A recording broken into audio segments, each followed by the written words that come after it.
Hi, my name is Paul Chatlin, and I'm the founder of the Plant-Based Nutrition Support Group.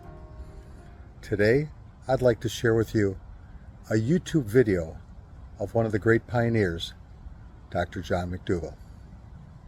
Hey, I'm so glad to have everyone here this evening. Welcome.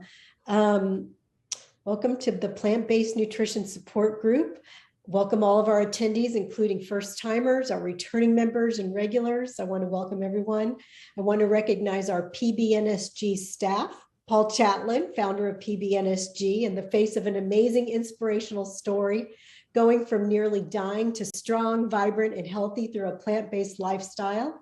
Marion Treese, Administrative Director, Lisa Smith, or Executive Director, and Brett Nyquist, Director of Technology. As Paul likes to say, we are together as one. And we have the same passion towards helping others find success in this plant-based lifestyle. My name is Lauren Bernick. I am a volunteer at PBNSG. In 2015, I was diagnosed with coronary artery disease. And through extensive testing, I have found out that I have reversed my heart disease by following a low-fat, whole food, plant-based diet. I've also lowered my blood pressure. I've lost 20 pounds, and now I help others do the same. I'm the founder of wellelephant.com, where I teach people how to ace plant-based eating. And you can go to my website, wellelephant.com, and download my free 3-day meal plan and grocery list and get added to my email list, and I'll send you fun tips and tricks about going plant-based and recipes. And I put that information in the chat. For those of you who are new, PBNSG stands for Plant-Based Nutrition Support Group. We are a nonprofit organization dedicated to evidence-based education and advocacy of a plant-based whole foods nutrition to help individuals prevent or reverse chronic disease and achieve optimal health. As attendees know, PBNSG has officially launched our membership platform, which gives access to live and virtual events, cooking demos, support group meetings, and more.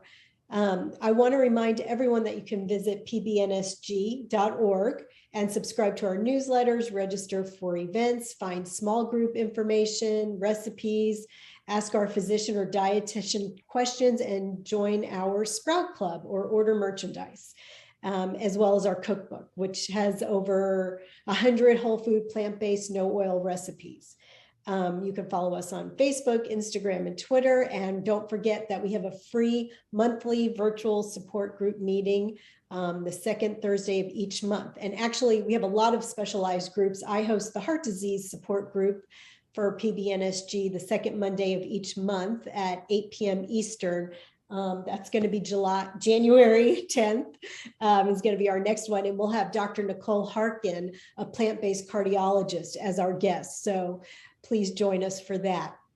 Well, right now we have a huge treat. That's why we have so many people on here. Dr. McDougall, Dr. John McDougall, is going to present Diet, the Common Denominator of Common Diseases, Climate Change, and COVID. A discussion of how a starch-based diet, beans, corn, potatoes, rice, wheat, is fundamental to the prevention and treatment of common diseases such as obesity, diabetes, heart disease, GI diseases, and autoimmune diseases. The same dietary therapy must be used worldwide to help save planet Earth. Underlying the progress of COVID to require hospitalization and death is the rich Western diet. I agree. I just got over COVID in like 3 or 4 days. So I think this Dr. McDougall is absolutely right. Dr. McDougall is a board-certified internist, author of 13 national best-selling books and the international online McDougall newsletter. He is a practicing physician who supervises all teaching and medical activities at the highly successful 12-day telemedicine, teleeducational McDougall program. I've listed his books in our chat. And he has so many best-selling books. And I've also put the data for his research paper links in our chat, and you can learn more about Dr. McDougall's program at drmcdougall.com. So without further ado, I'm going to turn this over to Dr. McDougall, and please, everybody, put your questions in the chat, and we'll get to those after the meeting. So Take it away, Dr. McDougall. Well, thank you. That was a nice introduction. I don't know whether I would add much to that, except that I'm the luckiest doctor in the world. And the reason is my patients get well. They don't just get drugged and a bunch of excuses, they get well. I've taken care of more than 12,000 patients in my career. I've been at this for half a century. I really love practicing medicine. Right now, though, I'm focused a bit more on what I can do to help planet Earth. In fact, I have a new website coming up called Diet Therapy for Planet Earth. Instead of those 12,000 patients, I've got just one now, and that's the planet. I don't know whether I'll be able to make much of a difference, but I'm going to try, because it makes no sense at all not to try. Everybody needs to be on board. We have a sinking ship. So if you're not oriented yet to what's most important, then hopefully after the lecture I give you, you will be well oriented towards what's most important. Well, let's see if we can get some, here we go. Some slides up here. And if you would really like to stop me along the way, you got something to say, I don't, that's fine with me. All right, solving today's greatest problems. I'd say the greatest problems are, well, to me, the greatest problem is global warming. Secondarily, and what I used to think was the greatest problem was the common diseases people suffer from, the chronic illnesses, which affect somewhere between 80 and 90% of people. And of course, the new greatest problem is the COVID. And that just never seems to quit, does it? I bet it won't, but I bet we can manage it. So we're talking about solving some serious problems by various means. And the popular means of solving problems is the Star Wars approach. We want to be high tech. After all, we invented the atomic bomb. We ought to be able to just do anything. And so the Star Wars approach to COVID-19 is a whole bunch of drugs, vaccinations, and I don't know. It doesn't seem to me like they've solved much of a problem. Does it seem like it to you? What they don't do is they don't deal with low-tech approaches, which have been around for probably thousands of years, public health measures, isolation, masks, wash your hands, those kinds of things. Low-tech, no cost, no profit. When it comes to chronic illnesses, it's, again, the common way of doing things is high-tech. Drugs, surgeries, other medical inventions. Who would ever bother with a lowly approach like eating well, getting a little exercise, and having some sunshine? But the low-tech approach is what works. And it's the same thing with climate change, which I hope I will get you interested in over the next 35 minutes. We're doing things like carbon capture. If I haven't heard of a bigger joke on the public than carbon capture, or it's probably going to happen as effectively as having an alien from outer space coming down and saving us. Whereas we really do have some approaches, and those approaches be to change the diet. I again will try and convince you that over half the greenhouse gases are caused by the agricultural business, specifically the animal food agriculture business. And also that we have a chance of reducing our global warming gases individually by as much as 80% with a change to a vegan diet. Technology is not going to save us. All of these things are connected. Chronic disease, climate change, infectious disease, they're all connected to diet. And we're going to talk about that over the next few minutes. But there are a lot of ancillary issues that are involved too that are really important, that are also involved in these three areas, like animal suffering, loss of habitat, human suffering, how people look, their personal appearance, their sicknesses, the kind of money they spend, religious faiths are all tied into these particular topics. Let's start with chronic disease, which is what I've spent the last 46 years involved in, taking care of patients with chronic illness. Really, I that's all I thought there was. I wasn't interested in animal rights. I wasn't interested in the environment when I got started. After all, I'm a medical doctor. I had only focused on my mind, my patients. And it took me a while before I became aware of these other important issues. I'd like to talk to you about common chronic diseases in terms of food poisoning. That's what happens is people suffer from food poisoning. And the way you correct food poisoning is you stop the poison. And what happens is the body spontaneously gets well just by stopping the poison. Why? Because the body naturally heals itself. It's intrinsic. It's just something that happens. For example, any of you who are involved in medicine or just a regular everyday person, you've seen this. People get smashed up in an auto accident, broken bones, lacerations. You don't have to bring in high tech. You don't have to wish it get better. You know that these bones are going to heal. These wounds are going to mend. Why? Because we have this spontaneous, innate ability to heal. Without it, boy, doctors would really look terrible. You probably only have one serious accident, you'd be done. So what you do is you need to remove the injury. You know, in that analogy I just gave you, somebody having a car accident, if they go out and have another car accident, after they go to the hospital, another car accident, they never seem to heal, do they? And so it is with food poisoning. You've got to stop the food poisons. Food poisons, the things we don't eat are animal foods of all kinds. I certainly could have put a fish up here too. And also free oils like olive oil, corn oil, canola oil. These are toxic. The diseases of food poisoning are obesity with complications like heart disease, diabetes, and cancer. Diabetes of both 1 and 2 types. I just did a talk on, last Monday, and you can find it. You can find it on YouTube. You just put in McDougall and diabetes, and I'm sure it'll show up. It's a talk about how I treat patients who have diabetes. It was a dream of mine to always put on tape the way that I take care of individual patients. And I imagine doing it with a 2-camera setup and a patient I hired, like an actress, and having it filmed so that I could share with people how I approach problems. Well, the internet has provided an excellent avenue for me to do this. And I've started a series of how I treat patients. And it's kind of like if I had the opportunity to see each and every individual, this is what I would tell them. And the first one I did was on precocious puberty and how diet changes your body hormones. And the second one I did was on how I treat breast cancer. And the one I did just last week was on diabetes.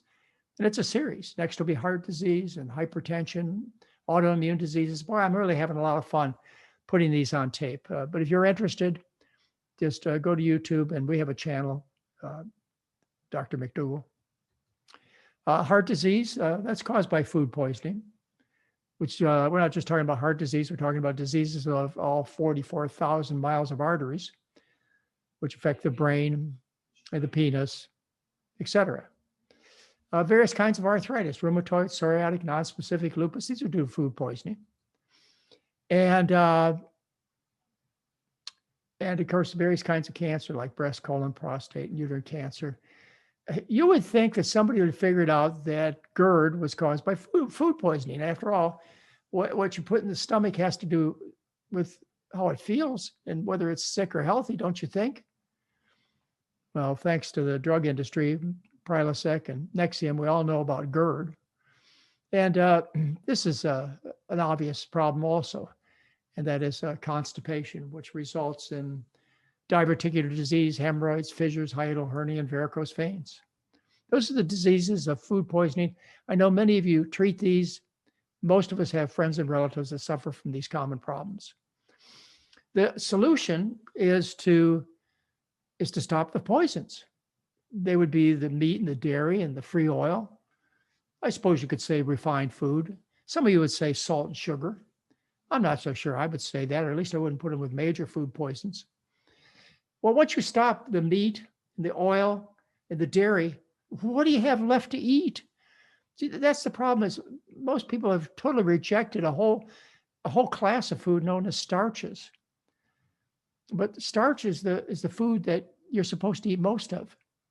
And so what I recommend is a starch-based diet. We're talking about rice, corn, potatoes, sweet potatoes, beans, pastas, breads, starches. They're relatively high calorie. They provide lots of carbohydrate calories. And to that main starch, you add non-starchy fruits and vegetables.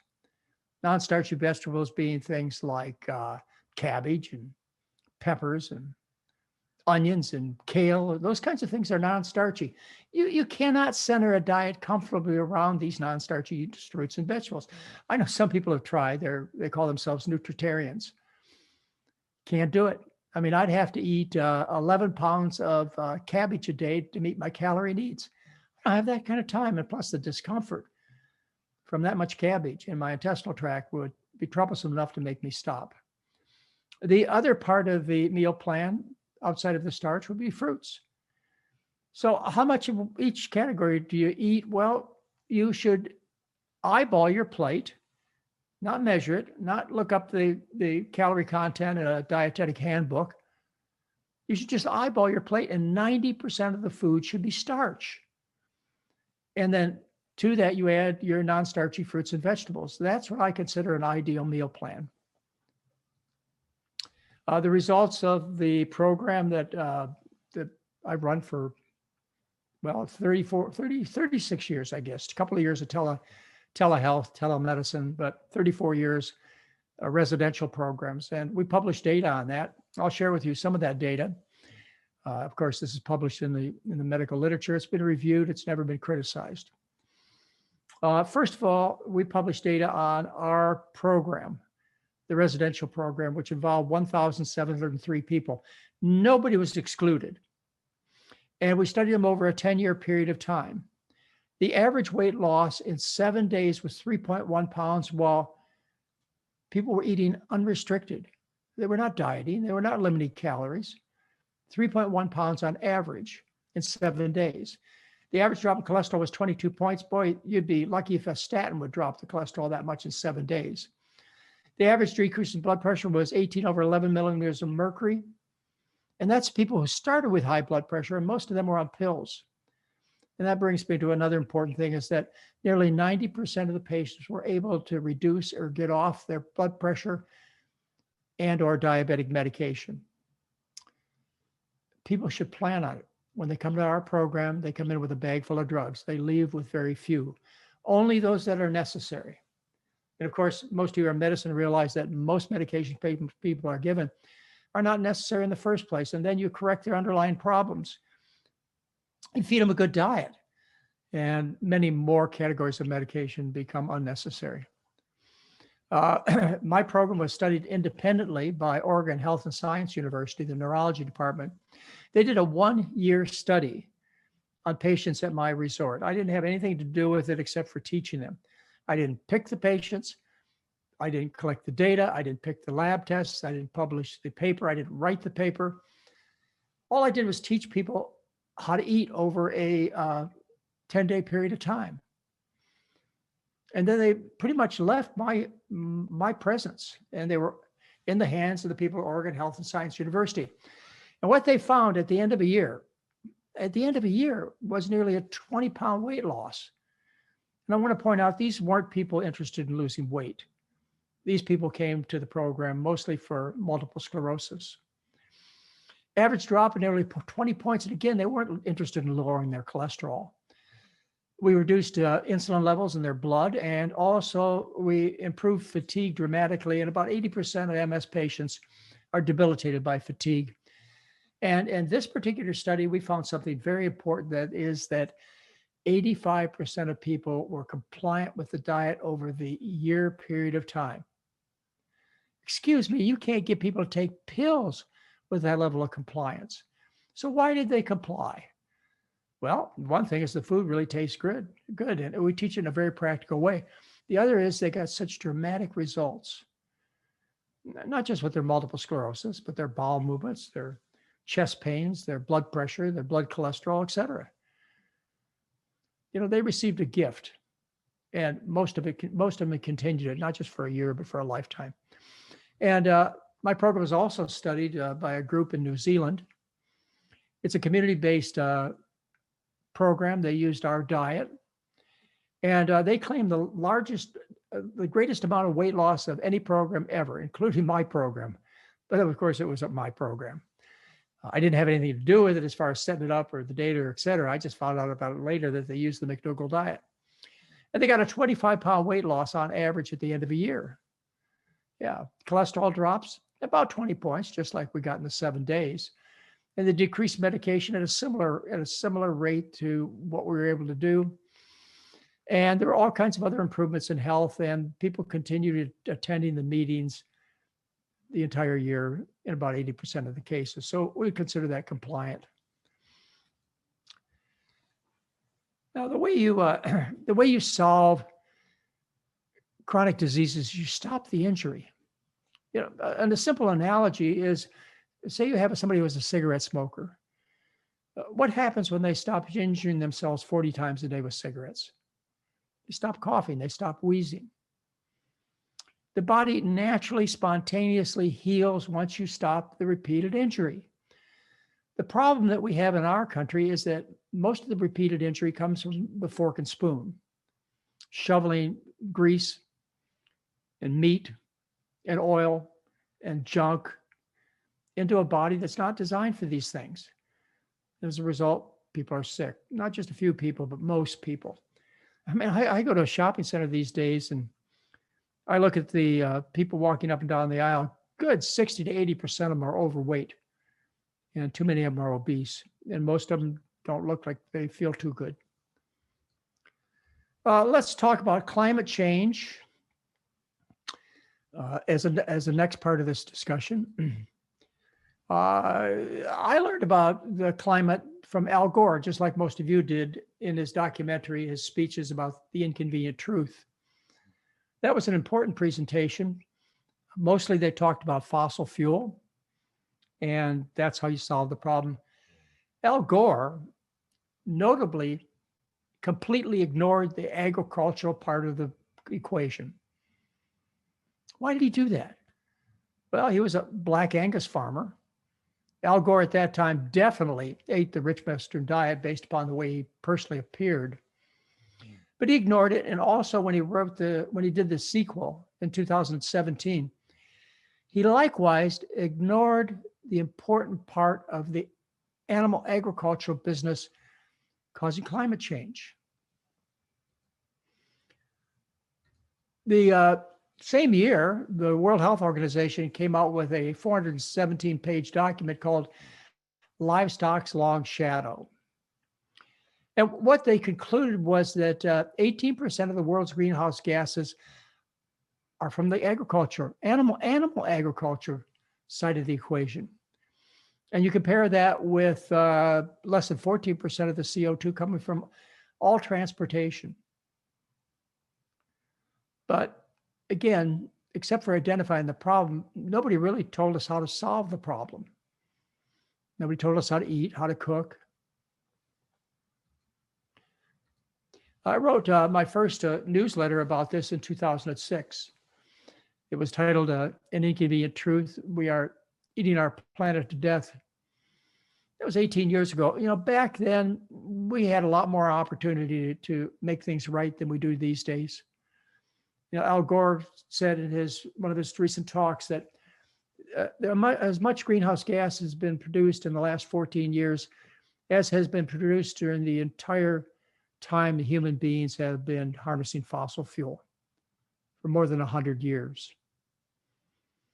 Seems like nobody's really paying attention, or they're not doing enough about it for sure. In 2013, I had Robert Goodland. Robert Goodland was the World Bank's environmental advisor for 23 years. He came and gave lectures at my advanced study weekend. If you want to see the lecture, you can see it on my website. Just look up Robert Goodland. Back in 2013, he told the audience that we had 3 years left to fix things. He identified the problems, and he also cited on the fact that, you know, far more than 18% of the problem was caused by the animal agriculture business. As a matter of fact, he went so far and said that the animal agriculture business, based upon the World Watch Institute, their findings caused more than 51% of the greenhouse gases that we're producing. And then the Eat Lancet Commission came out with their study in 2019. The Eat Lancet Commission is probably the most respected organization on planet dietary health. And they said that we should eat mostly fruits and grains and vegetables. They also said in one of their papers that if people would change to a vegan diet, they could reduce the greenhouse gas production by 80% individually. That's what they said. So it's pretty much agreed that the animal agriculture business, as far as compared to the plant agricultural portion of the business, is the main culprit in causing the destruction of our planet.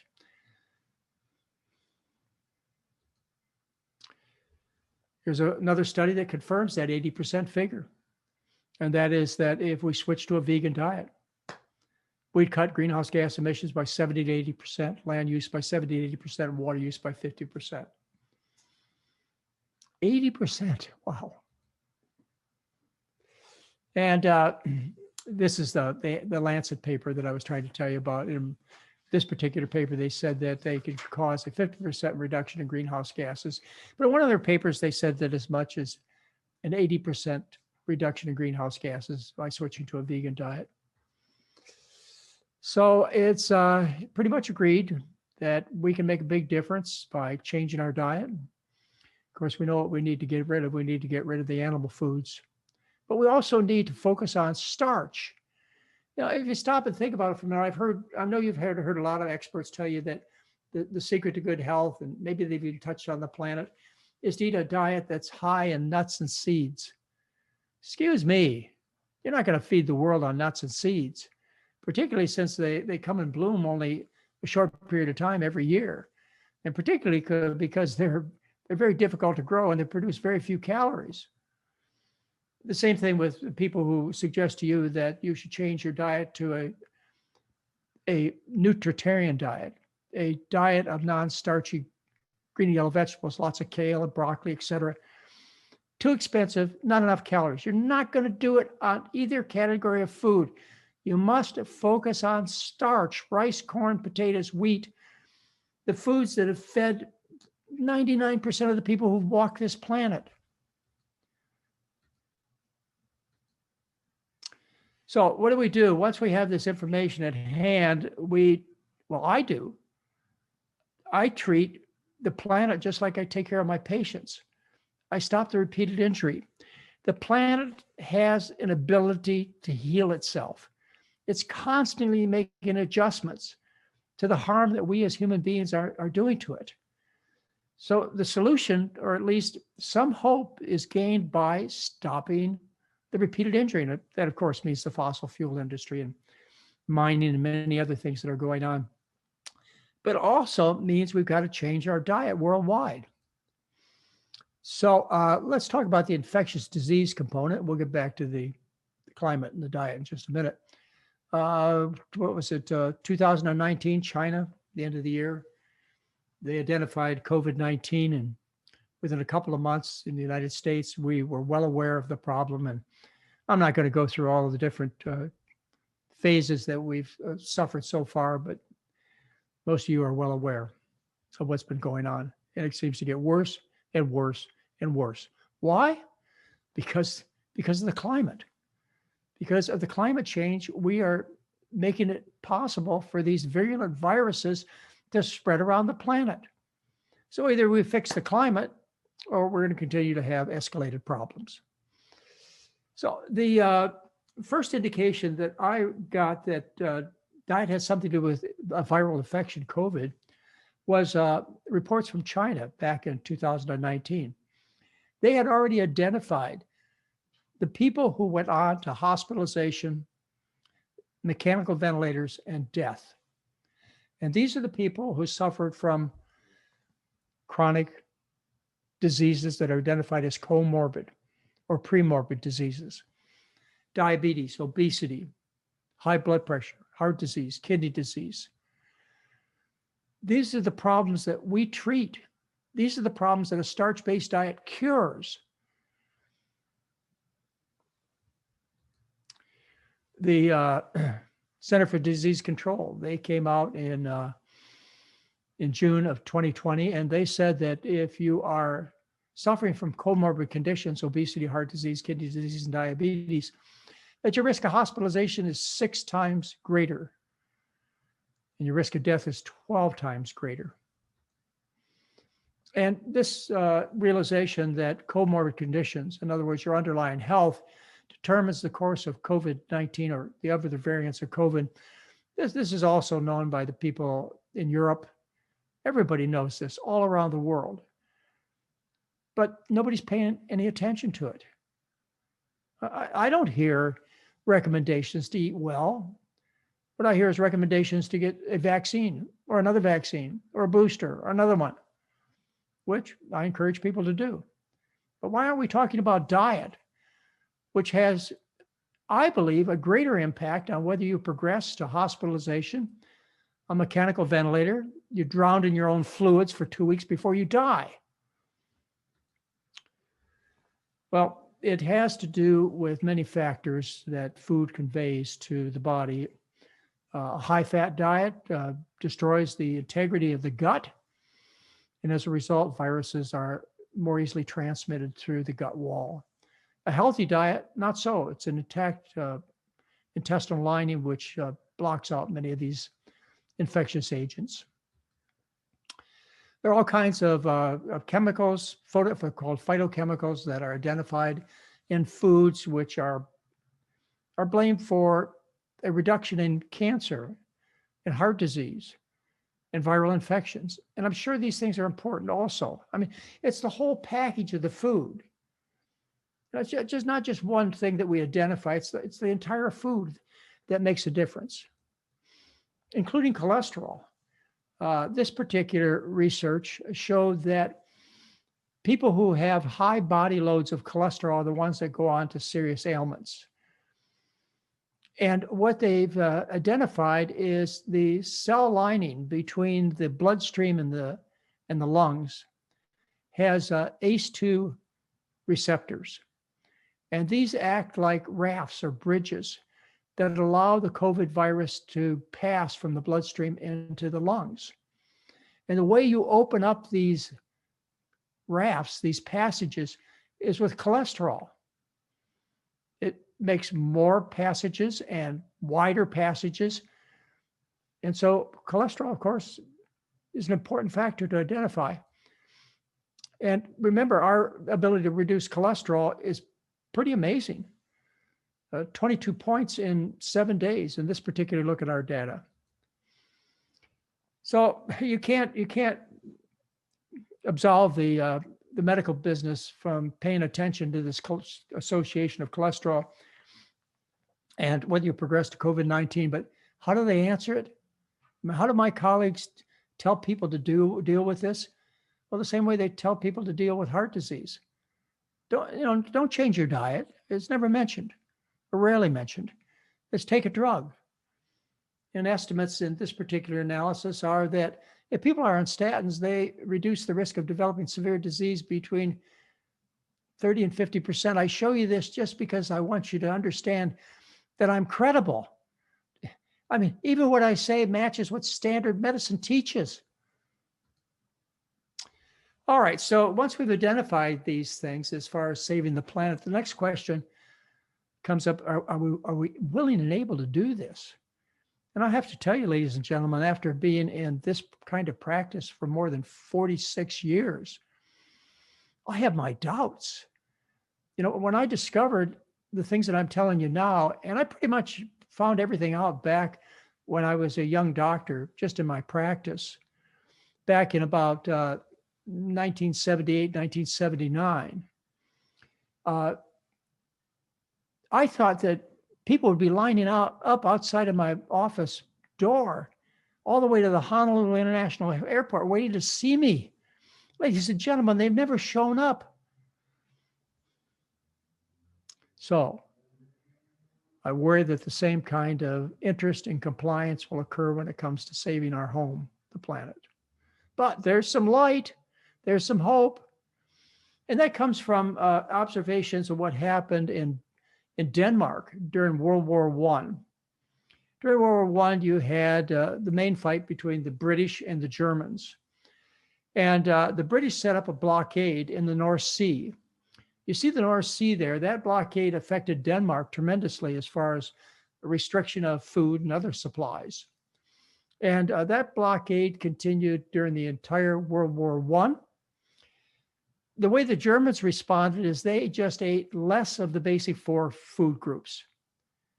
And as a result, 400,000 Germans died due to malnutrition. They didn't make any change in the components of the food, just they tried to eat what sparse food was available. But another group of people, the people from Denmark, they were under the influence of McDougall. He was a very famous nutritionist in the 1800s, did work on protein. But he made the claim, as many researchers did back then, that the requirement for protein is so low that it was impossible for anybody to reach this level. He knew that in the 1800s, something that's been proved over and over and over again. Well, McDougall, he had some influence with the Danish government. And what he did is he convinced the Danish government to advise their citizens, 3 million people, to change their diet. And the general recommendation was to eat the foods the animals were eating and to stop eating the animals. Pigs died of starvation. If you were a pig farmer, maybe you got a piece of pig once a year. If you were one of the richest folks in Copenhagen, maybe you got a little piece of beef once a year. Otherwise, they lived on the soybeans, the grains, the potatoes, the things that they were feeding the animals. During World War I, happened in Denmark. And the results were published in the Journal of the American Medical Association in 1920. And you could find out what happened to these people by reading this particular paper. What you find out is the death rate from all diseases decreased by 34%. The death rate from chronic diseases, the ones that you and I are most concerned about, common chronic diseases like obesity and diabetes and heart disease, they decreased dramatically. But even infectious diseases decreased. It was the lowest death rate that Denmark has experienced before and after World War I. A 34% reduction in death caused by eating the foods the animals were once eating. In that period of time, during World War II, 1918, 1920, we were practicing public health measures. They didn't really have any effective vaccines. They were trying to work on some. They didn't really have any effective drugs, but they did the things that we're doing today that nobody does. Well, when I say that, I know I'm wrong, but most people don't disagree with, and that is social distancing, face masks, and of course, we've given up on contact tracing. Let's look at what happened during World War I at a time when the Danes became vegetarian, essentially vegan. These are the countries in Europe, and you see the mortality rate due to the pandemic. And what country has the lowest mortality rate? Denmark.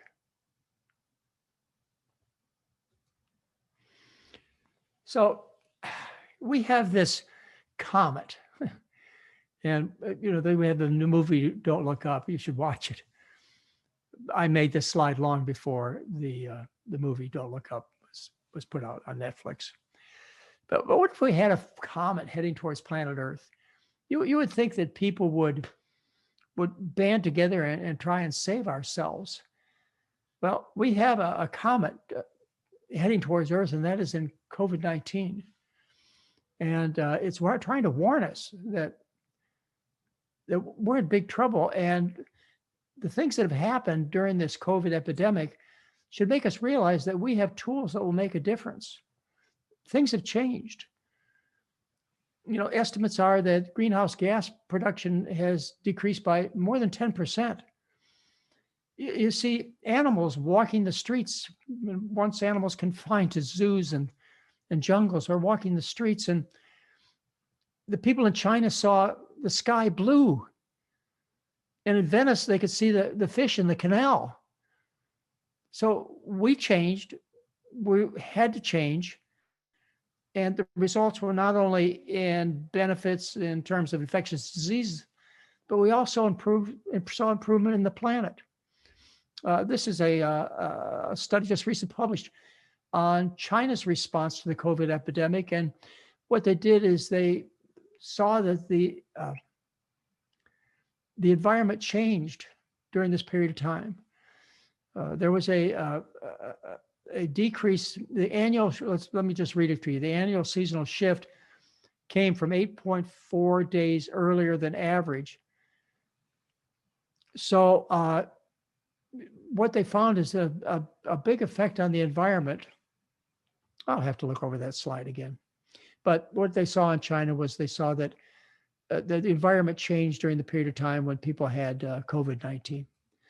All right, so here we have it together. We have all of them working together. We have a common underlying denominator between the chronic illnesses that I've spent my life treating, between the climate change problems, which I've spent the last 17 years working on ever since the birth of my first grandson. And we have the infectious disease problems. And one solution, we have to fix the food. We fix the food and we change what happens. I hear a lot of excuses from people that it's not necessary to make changes, or, think about it for a minute. Whatever you do, like, for example, I've talked to physicians groups. I gave a talk at the American College of Lifestyle Medicine during the presentation where they honored me with the 4th Annual Lifetime Achievement Award back in October 2019. And I got an enthusiastic response from the audience of more than 500 medical people. But I also had a young doctor come up to me and ask me, what's the sense of me getting my certification of learning how to practice lifestyle medicine when I won't be able to practice on a dead planet?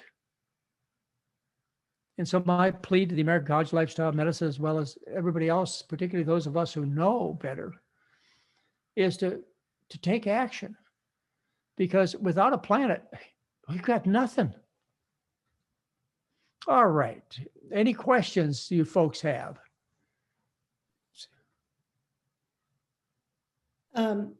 Judy Seinfeld, I think, was raising her hand, and then we have some in the chat. But Judy, you could go ahead.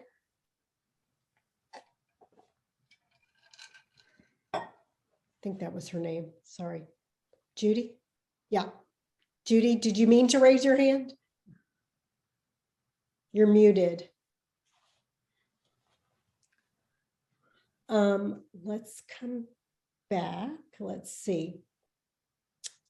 Nicole Brown wants to know, what's a great starch-based diet look like for breakfast, lunch, and dinner? Okay. Well, we have over 4,000 recipes in 11 of our 13 books. Plus we have an app, a mobile cookbook app, which has 1,000 recipes. Plus on my website, we have about 800 recipes that are available free to anybody who visits the website. So there are lots and lots of recipes available. But what I ask people to do is I ask them to find something they like for breakfast and repeat it over and over again.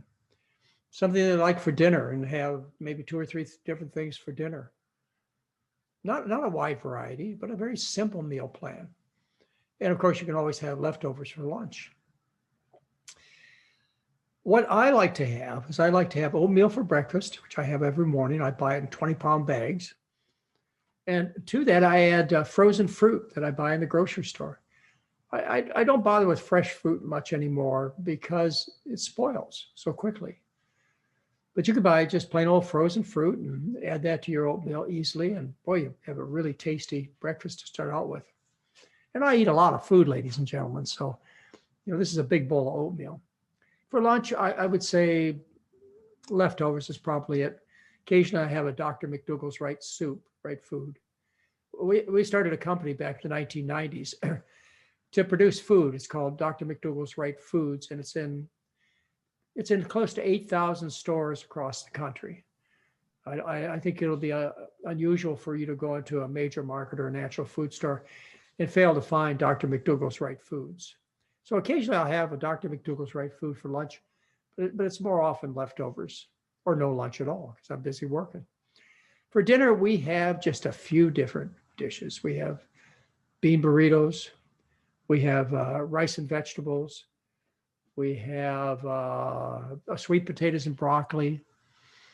We have baked potatoes. Oh, no, this is my favorite. One of my favorites, mashed potatoes, corn, peas, and a brown gravy. You know, that's what allowed me to survive when I was growing up as a child. My parents, they didn't want me to suffer like they did during the Depression.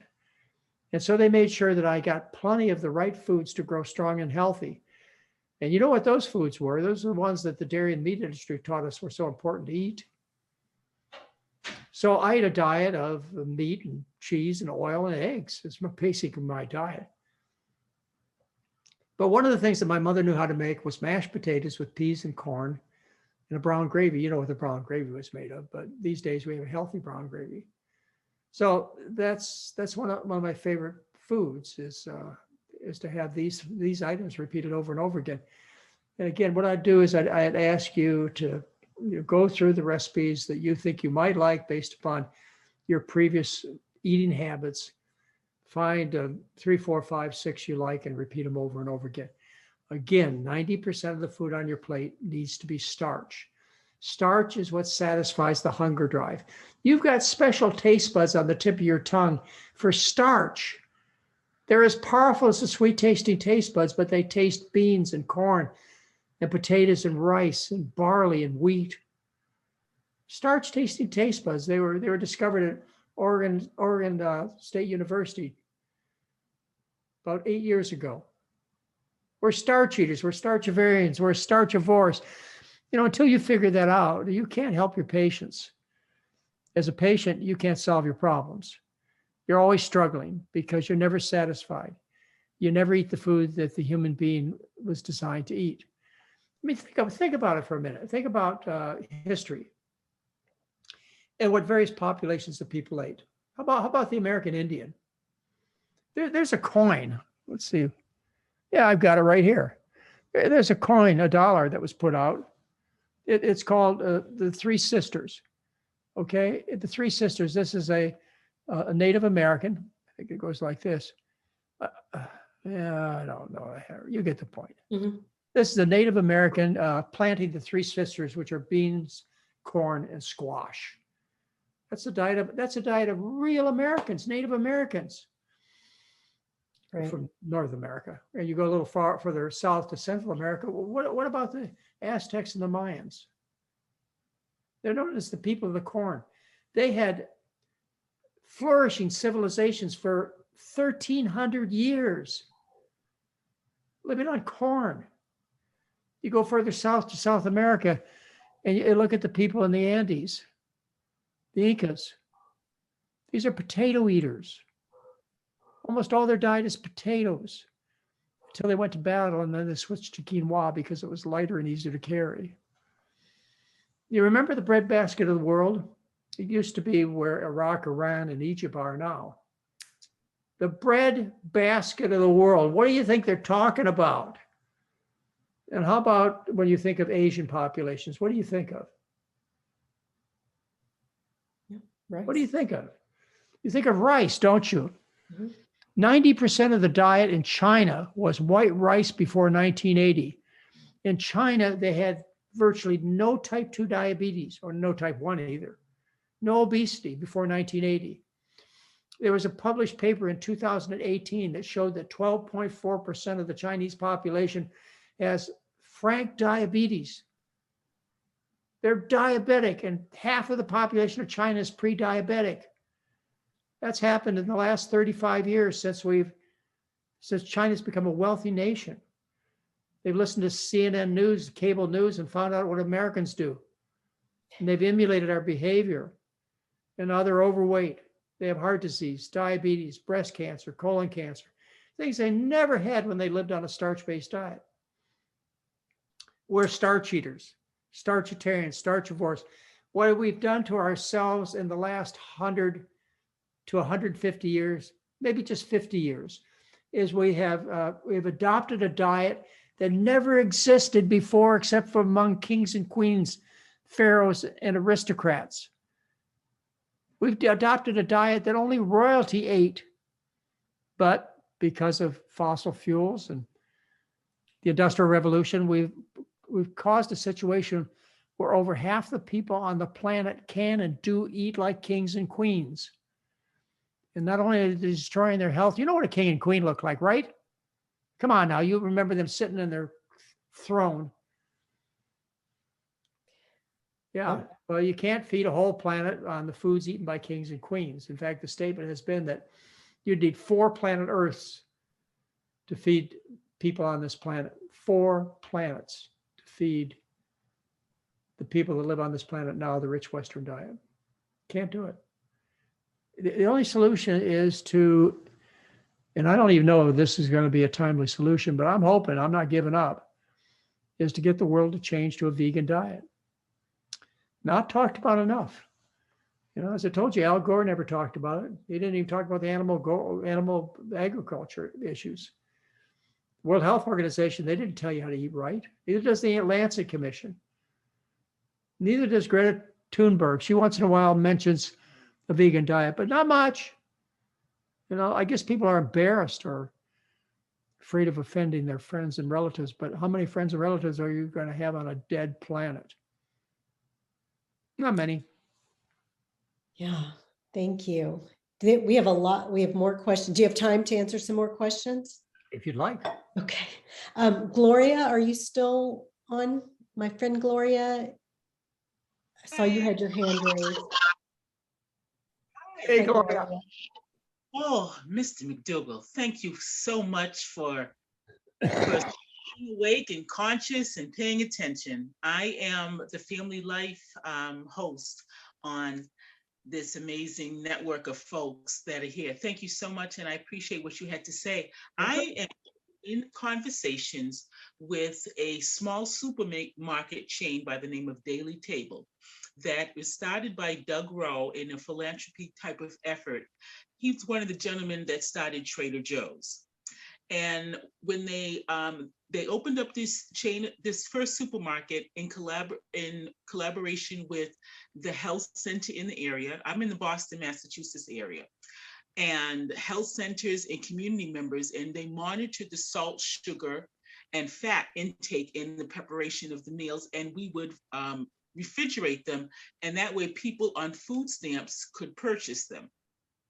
Good. So this is what I was involved with, helping to create recipes. Now I've gone back in and working with them, and I teach classes for them. And I'm in talks right now with one of the coordinators, and we're trying to develop a program, and I'm pushing the plant-based. I'm trying not to label it and frighten people by calling it vegan, but it is what it is, right? Why don't you call it? Why don't you? Because I run into the same problem. Should you call it vegan to scare people? Should you call it the McDougall diet and make people be offended by thinking that I'm pushing something? Why don't we call it a traditional diet? Why don't you call it the diet that 99.99% of the people on this earth have eaten? Your ancestors, the ancestors of Asian people, the ancestors of people from Central America. I just listed all the people that ate it. Call it a traditional diet, like American Indians, like Native Americans. Okay. You know, and we just have to get back to that kind of. Okay, I appreciate that. There you go. Thank you. Right. I look forward to hearing more. Okay. Well, Thank you. Okay, please everybody mute yourself unless you're asking a question. We have some more in the chat. Let's see. In the starch-based diet, how are nuts and avocados considered plant fats, or do you recommend eating those in your diet a little? They're healthy. Nuts and seeds and avocados are healthy, but they're 90% fat. Okay. You know, avocados only come in bloom for a week or two a year. Mm-hmm. Unless you happen to have a Whole Foods next to you, and then they're in bloom every day. Exactly. The other thing I want you to notice is they put nuts in hard shells for a reason. You know, they should be hard to get at. They're rich. They're 90% fat. So if That's you're an trying to lose excellent weight and you're point. trying to solve diabetes, you don't want to eat these. If you're otherwise healthy, fine. In fact, if you need to gain weight, nuts and seeds and avocados would be a good choice. Excellent, excellent. There's a question, you really touched on this, so you could just give us a quick answer, but has there been any research on treating COVID patients with a whole food, plant-based, no oil diet for faster recovery? Not that I'm aware of. You know, it's such a short illness. You know, hopefully. And Yeah, plus, that's a long illness. I mean, they're pretty sick. They're not eating. So yeah, it would be hard to do an experiment like that. It has to do with looking at the condition of the patients who end up going on to big trouble. And I'm sure you've seen this in your news broadcasts. They take you into the ICU. There's somebody on an intubation tube and a mechanical ventilator. You see Yeah. how big they are. You know, almost everyone I can think of is obese. yeah. There are Like I was folks who saying, say you don't go on and get really sick unless you're obese. That's not entirely true, but you know, if you eat the Western diet, you can be trim still, and of course, if you eat the Atkins diet, you could be sick and trim. So, you know, most of the people are just overweight and obese. Most of them are obese. okay, yeah, agree. And like I was just saying that I came down with COVID on Saturday. Here it is Thursday. I'm completely fine. And I didn't have the Omicron. I lost my taste and smell. I had the COVID classic, I think. And here I am. I mean, there was 2 days where I was exhausted and, you know, then started getting better. So I Well, really do. I just want you to know there are always exceptions. So even people who eat a really good diet can get into trouble. Absolutely. I'm not going to shame anybody who gets really sick. You're absolutely right. But I'm just saying I felt really lucky. It's a good solid principle that should be taught worldwide is that you need to confront this infection as far as preventing it by being a healthy person. I mean, it just makes sense, doesn't it? Yeah. Sick people, when they're confronted with a infectious disease, are going to be more susceptible. Healthy people, you know, have a healthy immune system, et cetera. They're less likely to suffer the ravages of a viral infection. Yeah. Somebody has a question, and I believe you said no oil, but Dr. Esselstyn says no oil. Do you agree? And do you eat Ezekiel bread? And best way to produce nitric oxide? Would a supplement help? Well, that's not my point for education is nitrous oxide. You have to talk to Caldwell Esselstyn about that. But Caldwell and I have been friends for almost 40 years now. And he teaches a diet almost exactly like I teach. And there are some reasons for that. Caldwell recognized that I got it right the first time. He went a little step further and suggested that people who follow his diet to prevent heart disease avoid nuts and seeds and avocados. I don't know that I can support that recommendation, but certainly there's nothing harmful about avoiding nuts and seeds and avocados. Certainly if you need to lose weight, there's a very good reason to avoid them. And do you agree no oil? I think you said no oil. I agree, no oil. Oil is one of the most toxic, poisonous substances out there. Oil is not food. There's no oil in nature. You have to process corn or olives or whatever to separate the oil from its natural environment. It's toxic. It promotes cancer more than anything else I'm aware of. Your omega-6 fats promote heart disease. Your omega-3 fats promote bleeding, suppress the immune system, promote infections. These are toxic, folks. And the fat you eat is the fat you wear. So if you eat olive oil, you're going to wear olive fat. You eat corn oil, you're going to wear corn fat. The fat you eat is the fat you wear. It goes, as they say, from my lips to my hips. And it does. Do you eat Ezekiel bread? Yeah, I mean, I haven't lately, but it's okay, sure. Okay. Somebody has a question. My A1C ranges between 5.8 and 6.5, depending on how closely I follow the McDougall diet. What would happen if I stopped taking 2,000 milligrams of metformin daily? Dr. McDougall is a true hero. Okay, well, again, I would refer you to the lecture I did last Monday. It's on YouTube. There's a whole section on metformin. Plus, I believe it's my July 2017 newsletter, which is on my website. There's a whole discussion about metformin. Metformin is recommended by doctors because it's the least toxic of the pills and shots that they give, excluding insulin. Insulin is what I use to treat diabetics. Metformin is a useless drug, which actually may increase the risk of heart disease. Nobody knows. Metformin does not clean out the arteries. Support for the idea that metformin is good for your little tiny arteries is based on pictures of the retina. Very subjective. It's just nonsense. Like I say, the reason that the doctors prescribe metformin so commonly is because it's the least poisonous of all the drugs they prescribe. Then you go on to even more toxic drugs like sulfonylureas and a whole bunch of new stuff out there that's being pushed for false reasons. They tell you you're going to be healthier, have less heart disease if you take my medication. You see it advertised all the time. Victoza, those type of drugs. Get off the drugs. Sick people take drugs. How do you get off the drugs? Well, in the first place, most patients should never have been put on the medication based on good medical therapy. In the second place, correct the problem. You heard what I said, a study of 1,700 people. 90% were able to reduce or stop their medications, including diabetic blood pressure pills. Get off the drugs. Sick people take drugs. And only take those that are absolutely necessary that do more good than harm, which I could probably list on one hand. Somebody asked a question, does brown rice make more sense than white? And do you use honey in your diet?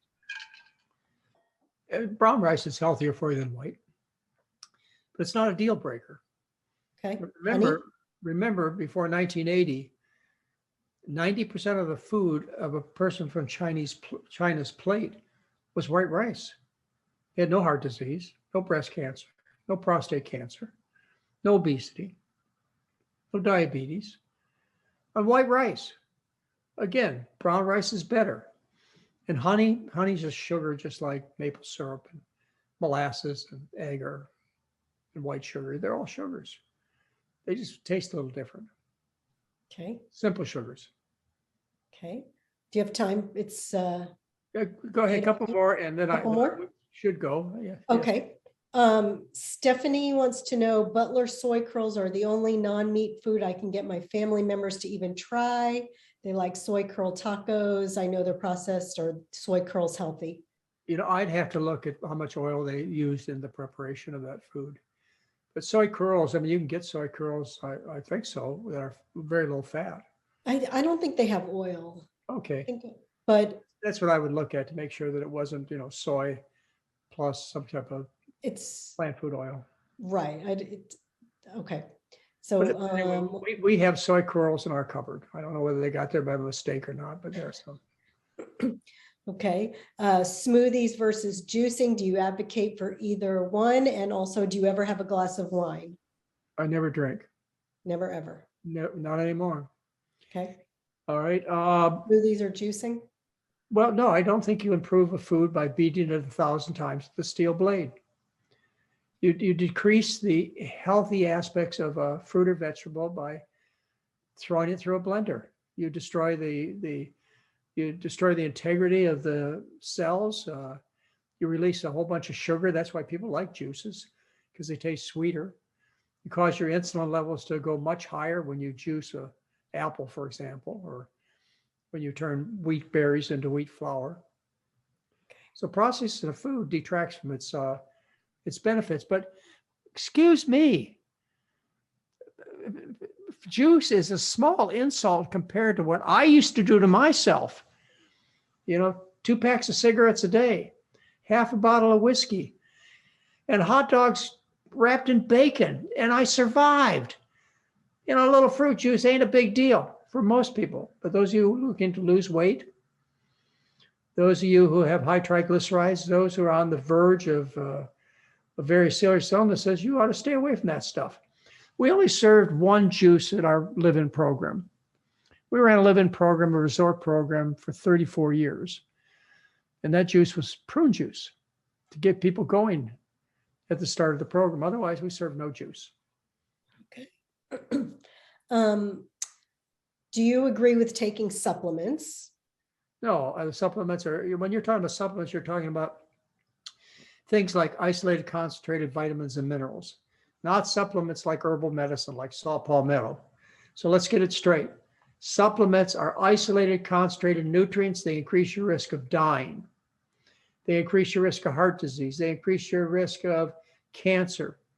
Even vitamin D increases your risk of falls. All the research I've seen published in the last 15 years shows that people who take vitamin D pills or shots at a dose of 2,000 international units or more have an increased risk of falls and fractures because they cause nutritional imbalances. You load the system, the cells, with this concentrated substance, and the body just doesn't work well. No, stay away from this stuff. Save your money. Okay. One more question. What causes ringing in the ears, and is there a way to get rid of it? It's called tinnitus, and it's often due to poor circulation to the inner ear. And there's one artery that supplies the inner ear, and that artery gets compromised just like the arteries to the heart and the brain and the legs by the food we eat, causing atherosclerosis. And when you compromise that artery, you get ringing in the ears, you get hearing loss, and you get vertigo, the dizziness. And yes, it is reversible in some people. I've seen it reverse. Yes, you have to follow a good diet. Yes, you have to eat a starch-based diet with fruits and vegetables. And yes, I would encourage you to go to our website because we have the most effective program out there. No compromises, no apology. It's an international program. It's an internet program. We have people from China, people from Australia, from Germany, all over the world. It sells out every month. People love the program. It's 12 days. It's a program where our doctors see you in your own home and take care of you, and ongoing, they take care of you. It's a program where we have support specialists that meet you every morning, ask you how much insulin are you taking, what's your blood pressure, what are you going to have today for breakfast, lunch, or dinner. This is a program where you make the food in your own kitchen, not like the resort program I used to run where people came and were served by waiters from a kitchen and then went home and didn't know how to do it. We have a program that still involves our previous staff like Jeff Novick and Doug Lyle, Anthony Lim. The best people there are teaching various types of subjects. In this program, Mary and I meet with people every morning for a fireside chat. And ladies and gentlemen, this is far better than the residential program. And it costs about a third as much. So where's the website? Just go to the website, drmcdougall.com. drmcdougall.com. Just look up my name, John McDougall, and throw in the word diet if you must, but you'll find us. And if it's not for you, then because you're already vegan, you already solved your health problems. I'll bet you got a mom and dad. I'll bet you got a sister and brother. I bet you got tons of friends. And when I say tons, I refer to the way they weight. You got a ton worth of friends out there that need us really badly. We'll help them. They'll love the program. That sounds great. I'm going to put it in the chat again. I think I already did, but I'm going to put it at the end so everyone Thank you for inviting me to talk to you. Thank you so much, Dr. McDougall. You've just been, I think I need to do this to everyone. You've just been such a wonderful source of information, and we really appreciate you being with us tonight. Thank you. And thank you very much. Talk to you later. Bye-bye, everybody. Okay, good night. Thanks for watching and for being a part of the PBNSG community. If you found this video helpful, be sure to give it a thumbs up and subscribe to our channel for even more plant-based insights, expert interviews, and delicious recipes.